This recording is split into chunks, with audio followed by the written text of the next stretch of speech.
Et clap, la session avec Thaïs. Salut Thaïs.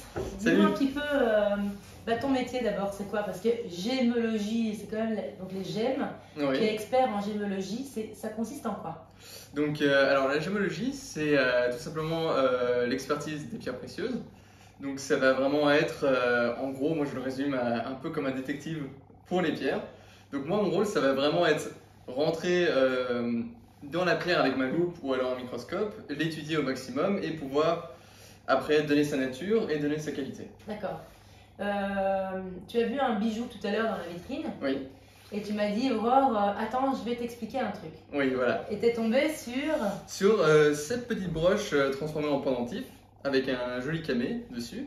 Alors Aurore, toi tu pensais que c'était... En fait, un camé, souvent on ne parle pas d'agate, on ne parle pas d'onyx, on parle plutôt de coquillage. Oui. Les vrais camés, en fait, à la base, c'était soit en pierre de lave, enfin c'était la lave italienne, Oui. ou du coquillage. D'accord, oui, oui. Alors c'est vrai qu'ici, ça aurait pu être pour moi un coquillage.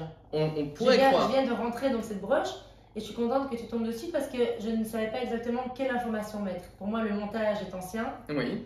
Mais je serais contente de savoir ton approche. Alors, déjà, pour séparer le camé, on peut dire, on voit ici que c'est pas du coquillage parce que déjà il y a un éclat qui est différent, un éclat qui est beaucoup plus élevé et qui est propre à tout ce qui est agate et onyx. Donc ici, on est sur de l'agate. Et on voit aussi que le travail est beaucoup plus fin.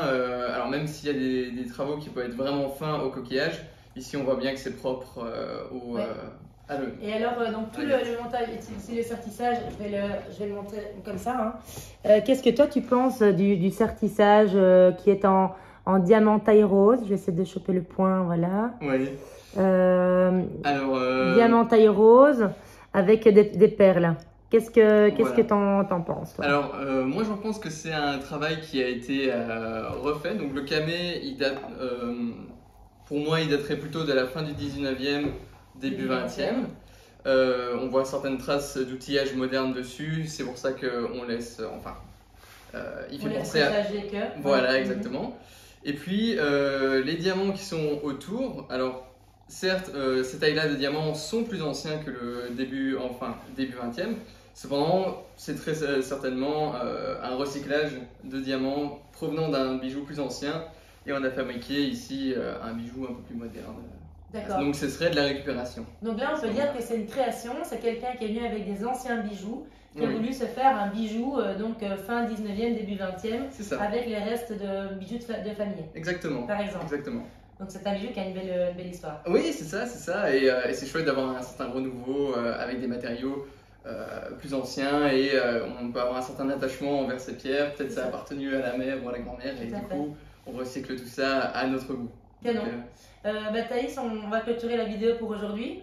Est-ce qu'on peut se revoir? Et alors j'aurai 2-3 pierres encore à te montrer peut-être. Oui, avec plaisir. On fait ça avec des outils. Tu montreras tout ça? Bien sûr, Génial. avec plaisir. On se donne rendez-vous peut-être la semaine prochaine avec Thaïs qui est expert en gémologie. N'hésitez pas à le contacter, voilà les coordonnées.